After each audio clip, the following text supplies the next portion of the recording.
صباح الخير.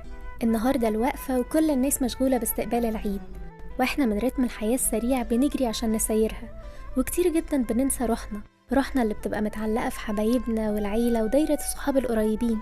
وعشان كده خدها حجة وقوم اتصل بحبايبك وعيد عليهم. هي مكالمة بسيطة بس بتبني جبال محبة وبترمم العلاقات بالود. رسالة ممكن ما تكلفكش ثواني، بس مفعولها على الناس زي السحر. وانا وانت عارفين ان الشرع مش بيحسنا على شيء الا لو كان فيه صالحنا. وصلة الرحم بترد لروحك بهجتها وبتسيب بصمة في قلوب الحبايب. ومش بس كده، ده انت كمان بتاخد عليها أجر. فقوم تشجع واشحن روحك وانت بتستقبل العيد. كل سنة وانتوا طيبين. ليلة العيد أنستينا وجددت الأمل فينا. ليلة العيد